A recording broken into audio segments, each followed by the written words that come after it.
Hello दोस्तों, कैसे हो आप। आशा रखती हूँ सभी स्वस्थ होंगे, मस्त होंगे और अपनी पढ़ाई में व्यस्त होंगे। दोस्तों, आज का हमारा टॉपिक रहेगा और टॉपिक आज का हमारा रहने वाला है वाक्य। आज का हमारा टॉपिक रहेगा किसका? वाक्य का। आज हम वाक्य पढ़ने जा रहे हैं। देखो, वाक्य होता क्या है। वाक्य क्या होता है, आपने बहुत बार परिभाषा पढ़ी होगी कि वाक्य किसे कहते हैं। आपने पढ़ा होगा कि वाक्य शब्दों का व्यवस्थित क्रम समूह क्या कहलाता है? वाक्य कहलाता है। फिर आपने पढ़ा होगा कि पदों का व्यवस्थित क्रम समूह जो होता है, पदों का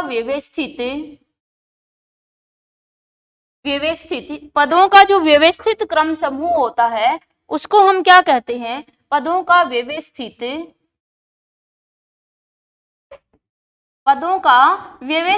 क्रम समूह क्या कहलाता है? आपका व्यवस्थित क्रम समूह आपका क्या कहलाता है? वाक्य कहलाता है। दोस्तों, पहला अंतर तो हम यहीं पे जान लेते हैं कि जो शब्द है, शब्दों का व्यवस्थित क्रम समूह या पदों का व्यवस्थित क्रम समूह, शब्द और पद में क्या अंतर होता है। देखो, वर्णों के सार्थक समूह को क्या कहते हैं? हम शब्द कहते हैं। जैसे मैंने कहा राम एक शब्द है, लेकिन अगर मैं इसी राम को वाक्य में प्रयोग करती हूं कि राम आम खाता है, अगर हम इसको देखें तो ये जो राम पहले शब्द था, जब हम इसको वाक्य में प्रयोग कर देते हैं तो ये क्या कहलाता है? यह आपका क्या बन जाता है? पद बन जाता है। तो दोस्तों, वाक्य के अंदर शब्द होते हैं या पद होते हैं? तो बिल्कुल सही, वाक्य के अंदर क्या होते हैं? हमारे पद। और पदों का जो व्यवस्थित क्रम समूह होता है वो क्या कहलाता है? आपका व्यवस्थित क्रम समूह आपका वाक्य कहलाता है। ध्यान देना, ये जो शब्दों का व्यवस्थित क्रम समूह है, यह हमारी संक्षिप्त परिभाषा है। अगर हम विस्तृत परिभाषा देखना चाहें तो क्या आ जाएगी? पदों का व्यवस्थित क्रम समूह क्या कहलाता है? हमारा वाक्य कहलाता है। आज हम वाक्य के बारे में ही पढ़ना चाहेंगे। देखिए, सबसे पहले हम वाक्य में क्या क्या पढ़ेंगे, वाक्य के अंदर कौन कौन सी चीजें हमारी क्लियर होनी चाहिए, उसके ऊपर हम दृष्टिकोण डालते हैं। हम वाक्य में पढ़ेंगे कि वाक्य जो है इसका अर्थ, पहला बिंदु रहेगा वाक्य का अर्थ या फिर इसकी क्या? परिभाषा। वाक्य का अर्थ या परिभाषा देखेंगे हम। वाक्य का अर्थ और परिभाषा, ध्यान देना दोस्तों कि हमारी हिंदी के अंदर जिसके भी माथे पर ये बिंदु पाई जाती है, उसके ऊपर से ये शिरोरेखा हमेशा क्या होती है? ये जो शिरोरेखा है ये कट होती है। तो हम पढ़ेंगे वाक्य, और वाक्य में अर्थ और परिभाषा पहला हमारा पॉइंट रहेगा। फिर हम पढ़ेंगे वाक्य के अंग, फिर हम पढ़ेंगे वाक्य के तत्व, और फिर हमारे पास आएगा वाक्य के प्रकार, और अंतिम बिंदु हमारा रहेगा वाक्य रूपांतरण। ये हम जो हमारे जो 5 बिंदु हैं, ये हम पढ़ने वाले हैं वाक्य में। पहला बिंदु अगर हम देखें कि वाक्य की परिभाषा की बात करते हैं, वाक्य का अर्थ की बात करते हैं, तो अर्थ के आधार पर जैसे ही कामता प्रसाद गुरु ने कहा है, कामता प्रसाद गुरु जो हमारे व्याकरणाचार्य हुए हैं, उन्होंने कहा है कि वाक्य जो है यह पूर्ण अर्थ देने वाली इकाई होती है।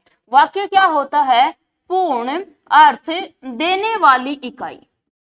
वाक्य पूर्ण अर्थ देने वाली भाषा की क्या होती है? इकाई होती है। तो अर्थ के आधार पर देखिए तो ये कैसी होती है? ये होती है पूर्ण अर्थ देने वाली इकाई। परिभाषा अगर हम देखें कि पदों के व्यवस्थित क्रम समूह को क्या कहते हैं? हम वाक्य कहते हैं। ये हो गई परिभाषा। अगला जो हमारा पॉइंट है वो है कि वाक्य के अंग। वाक्य के कितने अंग होते हैं? ध्यान देना, वाक्य के 2 अंग हुआ करते हैं। कौन कौन से होते हैं? एक हमारे पास हो जाता है उद्देश्य, और दूसरा हमारे पास हो जाता है विधेय। एक उद्देश्य हो जाता है और दूसरा कौन सा हो जाता है? दूसरा हमारे पास हो जाता है विधेय। तो ये 2 अंग होते हैं, एक उद्देश्य और एक विधेय। वाक्य के 2 अंग होते हैं। अब हम समझते हैं कि उद्देश्य क्या होता है और विधेय क्या होता है।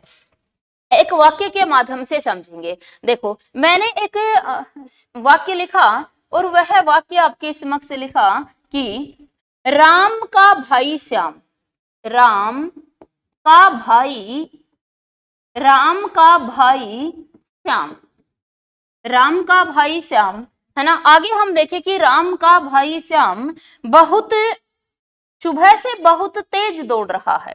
राम का भाई श्याम सुबह से क्या कर रहा है, बहुत तेज दौड़ रहा है। राम का भाई जो श्याम है ये सुबह से बहुत तेज दौड़ रहा है।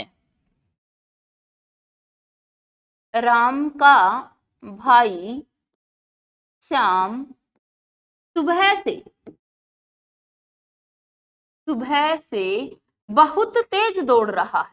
कैसे दौड़ रहा है, बहुत तेज दौड़ रहा है। राम का भाई जो श्याम है वो क्या कर रहा है, सुबह से बहुत तेज दौड़ रहा है, बहुत तेज दौड़ रहा है। ये एक वाक्य हमारे पास है कि राम का भाई श्याम सुबह से बहुत तेज दौड़ रहा है। अगर हम एक बार इसको देखें कि राम का भाई श्याम सुबह से बहुत तेज दौड़ रहा है, तो इसमें भी दो ही अंग है। चाहे कितना ही बड़ा वाक्य हो, वाक्य के दो ही अंग होते हैं, एक होता है उद्देश्य और एक होता है विधेय। देखो उद्देश्य क्या होता है, उद्देश्य होता है कर्ता रूपी संज्ञा। वाक्य के अंदर जो कर्ता रूपी संज्ञा या सर्वनाम आता है, कर्ता रूपी संज्ञा या जो सर्वनाम आता है उसे हम क्या कहते हैं, उद्देश्य कहते हैं। अगर हम बात करते हैं विधेय की, कि वाक्य के अंदर विधेय क्या होता है, विधेय होता है वाक्य के अंदर पाए जाने वाले क्रियापद। वाक्य के अंदर जो क्रियापद पाए जाते हैं उनको क्या कहा जाता है, उनको विधेय कहा जाता है। देखो अब ये जो वाक्य हमारे पास एक बार हम देख लेते हैं कि ये जो वाक्य है इसमें उद्देश्य कौन सा है और विधेय कौन सा है।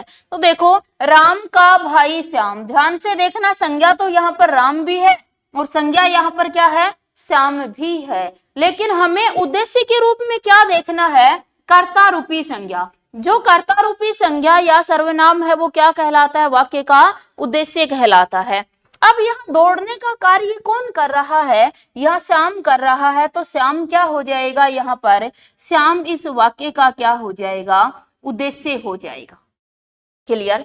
अब देखो श्याम क्या कर रहा है, यानी कि श्याम जो कार्य कर रहा है, कार्य करने का जो बोध हो रहा है वो क्रियापद है, और जो क्रियापद है उन्हें क्या कहते हैं हम, विधेय। तो श्याम क्या कर रहा है, दौड़ रहा है, तो ये दौड़ रहा है ये हमारा इस वाक्य का क्या हो जाता है, विधेय हो जाता है।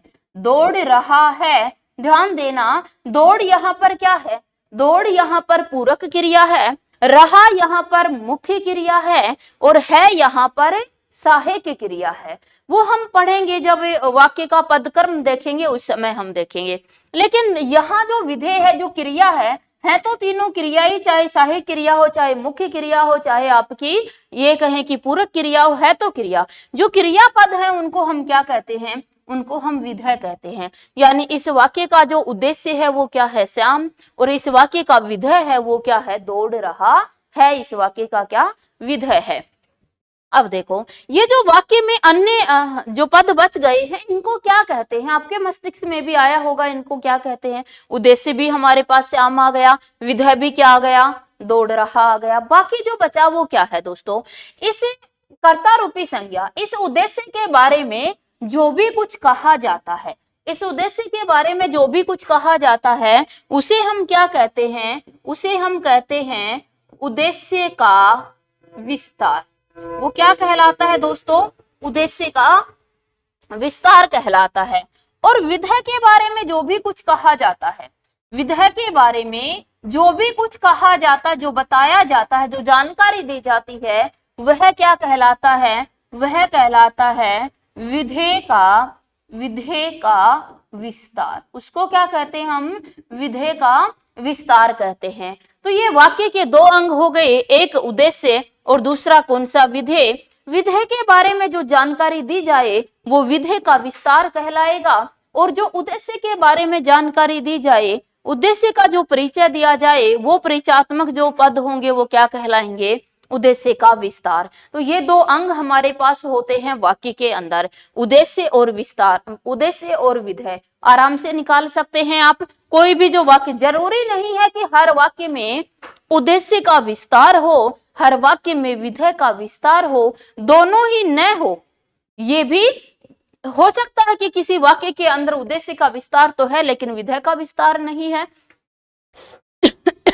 हो सकता है किसी वाक्य के अंदर उद्देश्य और विधेय दोनों का ही विस्तार न हो, उद्देश्य और विधेय वहां पाए जाते हैं। उद्देश्य हमेशा होता है वाक्य के अंदर, बहुत बार जो विधेय होता है वह अप्रत्यक्ष रूप से, प्रत्यक्ष रूप से हमें दिखाई नहीं देता, वह अप्रत्यक्ष हो जाता है।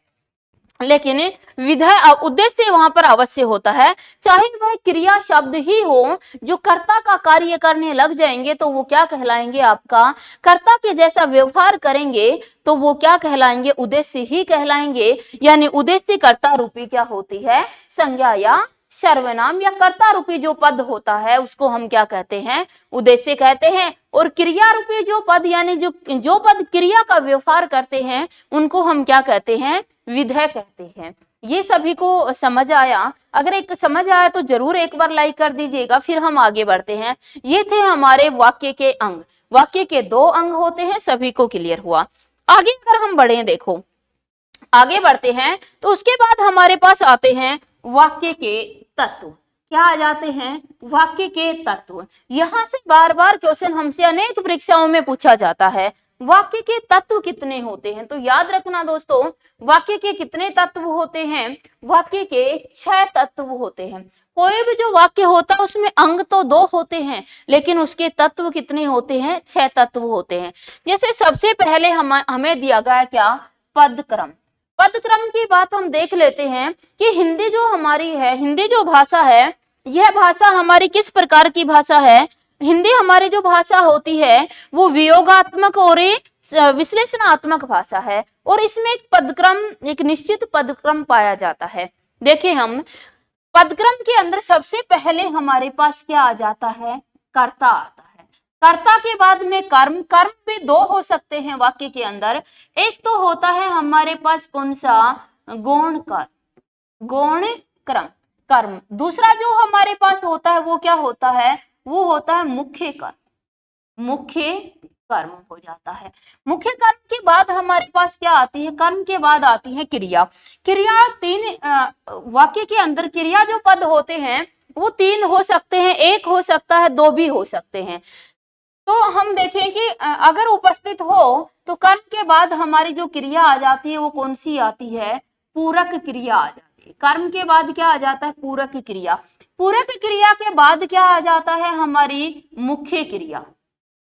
मुख्य क्रिया आ जाती है। मुख्य क्रिया के बाद क्या आती है, सहायक क्रिया।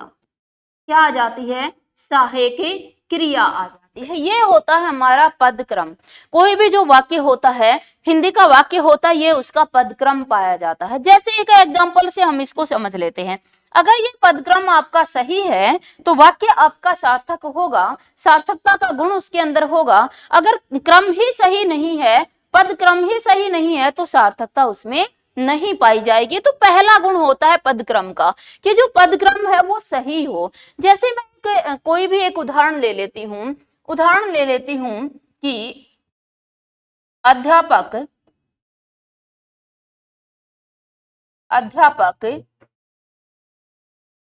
बच्चों को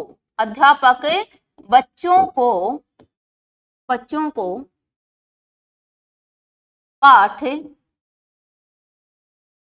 अध्यापक बच्चों को पाठ बोल बोल कर पढ़ाता है। क्या, बोल बोल कर पढ़ाता है। अध्यापक बच्चों को पाठ बोल बोल कर पढ़ाता है। ध्यान देना इस वाक्य के अंदर हमने देखा सबसे पहले हम क्रिया जो हमारी मुख्य क्रिया है, मुख्य क्रिया क्या है यहाँ पर, पढ़ना। पढ़ना से हम क्या का क्वेश्चन करेंगे, पढ़ना से हम 2 क्वेश्चन करेंगे। एक तो क्वेश्चन पढ़ना से हम करते हैं किसका, कि कौन। जब हम कौन का क्वेश्चन करते हैं तो हमेशा हमें आंसर में क्या मिल जाता है, कर्ता मिल जाता है। यदि हम क्रिया से क्या का क्वेश्चन करते हैं, क्रिया से क्या का क्वेश्चन करते हैं तो हमें आंसर में क्या मिल जाता है, कर्म मिल जाता है। देखो क्या और किसको का क्वेश्चन करते हैं तो क्या आ जाता है, कर्म आ जाता है। हमने यहाँ कहा कि ये जो पढ़ाता हमारा है, ये पढ़ाता यहाँ पर क्या है, मुख्य क्रिया है। इस मुख्य क्रिया से हम क्वेश्चन करते हैं कौन का, कौन पढ़ाता है, हमारे पास आंसर में आ गया अध्यापक। अध्यापक इसका क्या हो गया, कर्ता, क्योंकि जब कौन का आंसर करते हैं तो क्या मिलता है, हमें कर्ता मिलता है।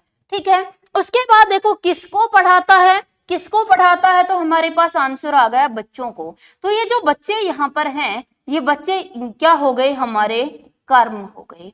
उसके बाद देखो क्या पढ़ाता है, क्या पढ़ाता है तो पाठ आ गया, क्या पढ़ाता है, पाठ, पाठ भी यहाँ पर क्या हो गया, हमारा कर्म हो गया, है ना। बोल बोल कर और पढ़ाता है, ये तीनों शब्द तीनों जो पद हैं ये क्या है हमारे पास, ये क्रिया पद हैं। तो एक बार हम देख लें, कर्ता सभी को क्लियर हुआ। सबसे पहले क्या आया, कर्ता। कर्म हमारे पास यहाँ दो आ रहे हैं। जो पहला कर्म होता है वो हमारे पास क्या होता है, गौण कर्म होता है, और जो दूसरा कर्म आता है वो कैसा होता है, मुख्य कर्म आता है। ध्यान देना दोस्तों, यहाँ पर जब वाक्य में दो कर्म उपस्थित होते हैं, अनिवार्य नहीं होते कि प्रत्येक वाक्य में दो ही कर्म हो, लेकिन जब वाक्य में दो कर्म उपस्थित होते हैं तो जो पहला कर्म होता है वह हमारा गौण कर्म कहलाता है, और दूसरा कर्म क्या आता है, मुख्य कर्म कहलाता है। लेकिन साथ ही साथ ये भी ध्यान दें कि जो गौण कर्म होता है वो हमेशा क्या होता है, सजीव हुआ करता है। गौण कर्म क्या होता है, सजीव होता है, और जो मुख्य क्रम होता है वो क्या होता है, निर्जीव। जब दो हमारे पास में दो कर्म वाक्य में उपस्थित होते हैं तो जो मुख्य कर्म हमारे पास होता है वह निर्जीव होता है, और जो गौण या सहायक कर्म होता है वो क्या होता है, सजीव होता है। फिर देखो बोल बोल कर, ये कैसी क्रिया है हमारे पास, ये क्रिया कैसी है, ये पूरक क्रिया है। और वही हम देखें कि जो पढ़ाता यहाँ पर क्या है हमारी, वो है हमारी मुख्य क्रिया, और है यहाँ पर क्या है, हमारी सहायक क्रिया है। ये हमारे वाक्य का पदक्रम होना चाहिए। अगर ये वाक्य का पदक्रम हमारा सही है तो वाक्य के अंदर अर्थबोध की क्षमता आ जाती है। ये हमारा हो गया पदक्रम। पदक्रम के बाद अगर हम देखना चाहें कि ये जो पदक्रम है, जब पदक्रम हमारा सही होता तो और कौन कौन सी विशेषताएं वाक्य के अंदर होनी चाहिए, एक बार इनको भी देख लें। पदक्रम के बाद आता है सन्निधि। सन्निधि की अगर हम बात करें तो सन्निधि को हम क्या कह सकते हैं, सन्निधि को हम कह सकते हैं समीपता। क्या कह सकते हैं, समीपता। सन्निधि को हम समीपता कह सकते हैं, या फिर इसको ये कहें सामीप्य कह सकते हैं। ता और या तो क्या बनेगा, समीपता बनेगा या सामीप्य बनेगा, दोनों एक साथ नहीं आ सकते। समीप तक क्या दोनों उपसर्ग प्रत्यय एक साथ नहीं आएंगे, तो समीपता हो गया। समीपता का मतलब क्या होता है, ये जो पदक्रम हमने देखा इसमें जो पद आए वो पद, उन पदों के अंदर एक उचित अवकाश होना चाहिए। ऐसा नहीं कि हम कहते हैं कि राम आम खाता है। ये जो मैंने वाक्य, तो ये सही था, पदक्रम भी यहाँ पर सही था, लेकिन ये जो अवकाश दिया है जिसमें पाठक या श्रोतागण देख रहे हैं कि ये जो अवकाश है ये बहुत अधिक हो गया है, तब भी ये वाक्य जो है वो अपने अर्थबोध की क्षमता को खो देता है। यानी कि जो पद होते हैं उनमें एक उचित अवकाश होना चाहिए, उचित अवकाश से ज्यादा अवकाश नहीं होना चाहिए, चाहे वो श्रव्य का भी हो चाहे उसको हम लेखन में ले रहे हो। हम कहते हैं राम आम खाता है, तो एक उचित बोध हमें हो रहा है, अर्थ का उचित बोध हो रहा है। लेकिन हम कहें राम और फिर 5 मिनट तक हम चुप रहते हैं और फिर कहते हैं श्याम, फिर हम कुछ समय चुप रहते हैं, खाता है। समझ रहे हो, राम श्याम आम खाता है, बहुत समय हमने ले लिया। ये जो उचित जो हमारा स्पेस है, ये जो उचित दूरी है, उचित जो समय है, उसकी हमने अवहेलना कर दी, और कर दी तो अर्थ का बोध नहीं हुआ। तो ध्यान रखना, सन्निधि या समीपता का अर्थ होता है वाक्य के अंदर उचित समय बोध का होना। जो वाक्य के अंदर जो हमारा जो स्पेस होता है, अगर इंग्लिश में हम देखें तो वो स्पेस हमारा उचित होना, प्रॉपर होना, ये क्या कहलाती है हमारी, ये कहलाती है समीपता। उसके बाद देखो, उसके बाद हम देखते हैं समीपता के बाद अगला जो गुण हमारे पास आता है वाक्य का, वह आती है योग्यता। वाक्य के अंदर पदक्रम भी है हमारा और उसके अंदर उचित समीपता भी है, उसके बाद आती है उसकी योग्यता। वाक्य के अंदर अर्थबोध की योग्यता अवश्य होनी चाहिए, अर्थबोध की योग्यता। अगर उसमें सही अर्थबोध की योग्यता नहीं है तो वह वाक्य आपका सही नहीं माना जाएगा। योग्यता में क्या होता है कि उचित पद क्रम, क्या लेते हैं हम, उचित पद क्रम।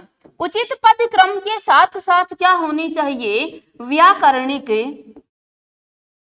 व्याकरणिक क्या होनी चाहिए, शुद्धता भी होनी चाहिए, व्याकरणिक शुद्धता भी होनी चाहिए। वो गुण हमारा क्या कहलाता है, वो गुण कहलाता है योग्यता। पदक्रम के साथ साथ व्याकरणिक शुद्धता का पाया जाना क्या कहलाता है, वो कहलाता है योग्यता। जैसे हम बात करते हैं, एक उदाहरण से इसको समझ लेते हैं। मैंने कहा मोहन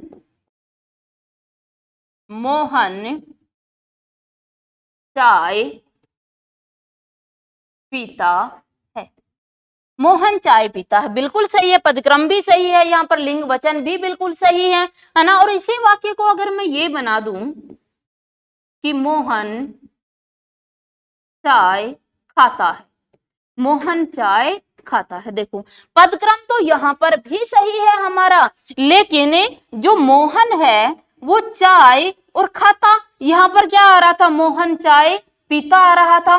चाय स्त्रीलिंग है तो चाय कभी खाई नहीं जाती, दोस्तों ध्यान देना, चाय कभी खाई नहीं जाती, चाय पी ही जाती है। तो चाय के साथ पीता ही आएगा, खाता शब्द नहीं आ सकता। ये जो व्याकरणिक शुद्धि है ये भी होना बहुत जरूरी है, किसमें, योग्यता। अगर पदक्रम के साथ साथ व्याकरणिक शुद्धता है तो वह उस वाक्य की योग्यता कहलाती है। उसके बाद हम देखें अगला जो अंग हमारे पास आ रहा है, वो अंग आ रहा है क्या, अन्वय। अन्वय का अर्थ होता है दोस्तों क्या, मेल। अन्वय का अर्थ क्या होता है, मेल हो जाता है। यानी वाक्य के अंदर हम देखें कि जो हमारा वाक्य है, वाक्य के अंदर पदक्रम भी सही है ना, उसमें उचित समीपता भी हमारी है, उसकी योग्यता भी सही है, लेकिन अगर उसमें मेल नहीं है, किसका मेल, मेल होता है लिंग वचन काल कारक। लिंग वचन काल कारक का मेल होना बहुत जरूरी है। अगर हम कहते हैं, जैसे हमने ले लिया कि सीता पत्र पढ़ता है, ध्यान देना, पत्र पढ़ा जाता है, ये इसकी क्या है, ये इसकी योग्यता है कि पत्र पढ़ा जाता है, योग्यता बिल्कुल सही है। यहाँ पर पदक्रम भी बिल्कुल सही है हमारा, समीपता भी बिल्कुल, ये कहें कि क्या है, हमारी जो सानिध्य है, समीपता है, वो भी बिल्कुल सही है। लेकिन क्या गलत है यहाँ पर क्या गलत है, अन्वय गलत है, जिसको अन्विति भी कह देते हैं। सीता पत्र पढ़ता है, दोस्तों सीता जो है, सीता है, ये पत्र क्या आएगा, सीता के साथ क्रिया की लिंग क्या आएगी, पढ़ती है। सीता स्त्रीलिंग है तो क्रिया भी क्या आएगी, स्त्रीलिंग, क्योंकि ये वाच्य कैसा है आपका, कर्तृवाच्य है, और कर्तृवाच्य में क्रिया की लिंग किसके अनुसार आनी चाहिए, कर्ता के अनुसार ही आनी चाहिए। अगर कर्मवाच्य ले लेते हैं तो कर्मवाच्य के अंदर किसके अनुसार, कर्म के अनुसार ही आनी चाहिए।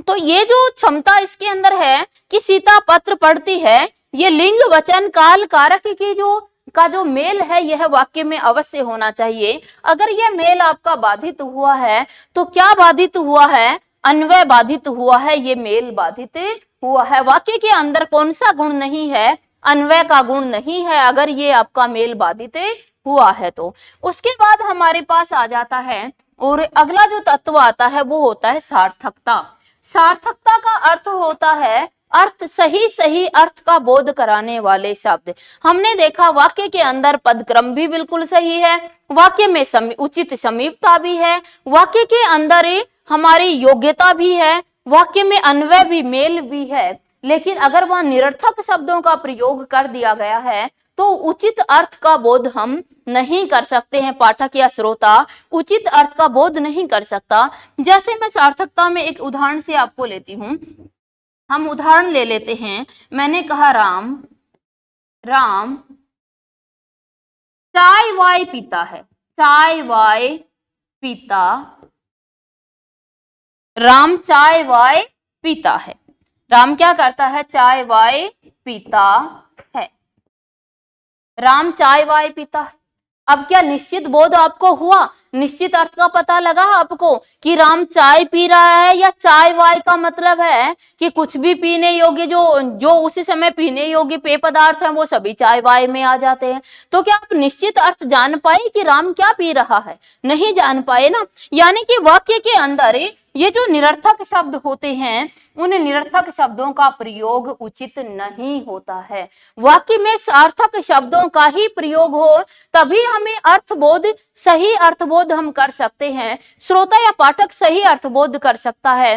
अगर हमने कहा कि मोहन खाना वाना खाता है, अब खाना वाना से मतलब है खाना मानते हैं, वाना यह निरर्थक शब्द है और जब ये सार्थक शब्द के साथ आता है तो समाहार का बोध कराता है। लेकिन सही दोस्तों फिर भी कहीं न कहीं हमारी सार्थकता जो है वो बाधक हो जाती, सही अर्थ तक हम नहीं पहुंच पाते कि राम क्या खाता है ना, उस अर्थ तक हम नहीं पहुंच पाते हैं।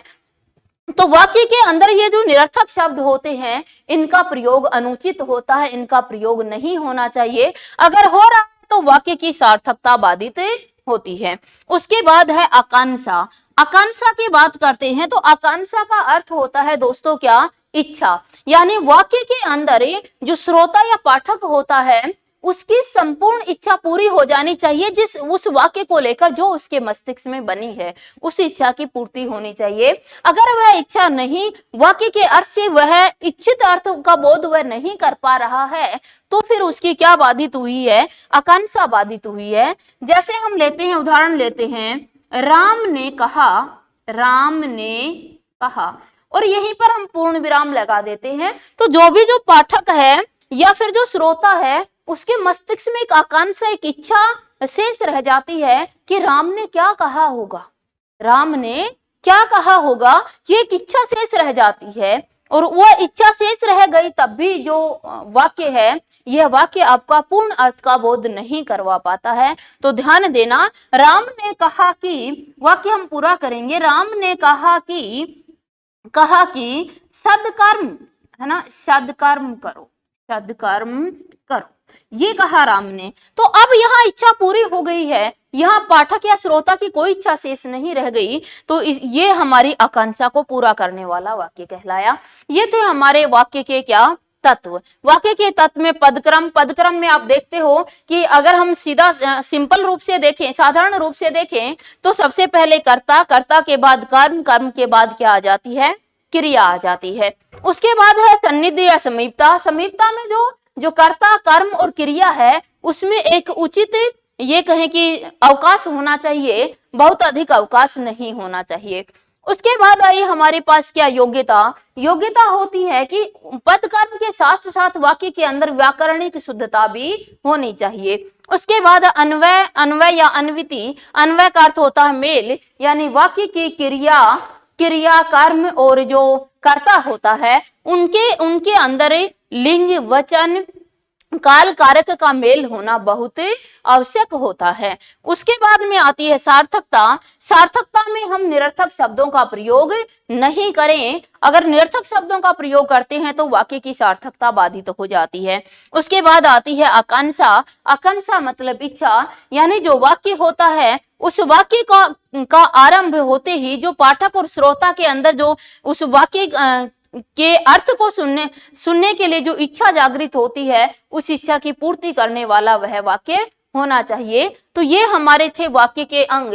आज हम इतना ही देखते हैं और कल की क्लास में हम देखेंगे कि जो वाक्य के प्रकार, कि वाक्य के कितने प्रकार होते हैं और फिर वाक्य का रूपांतरण कैसे किया जाता है, ये कल की क्लास रहेगी। अवश्य बताइए क्लास आपको कैसी लगी, कंटेंट आपको कैसा लगा। अगर अच्छा लगा तो दोस्तों लाइक अवश्य कर दीजिएगा, अपने दोस्तों के पास शेयर अवश्य कर दीजिएगा। इसी प्रकार की गहराइयां अगर आप पाना चाहते हो तो इसी क्लास के डिस्क्रिप्शन में आपको लिंक मिल जाएगा एप्लीकेशन का, उस पर अनेक कोर्स डिजाइन किए गए हैं और भाषा, हिंदी व्याकरण और हिंदी साहित्य की गहराइयां आपके समक्ष प्रस्तुत की गई है, तो उसका भी आप लाभ ले सकते हो। जय हिंद, जय भारत।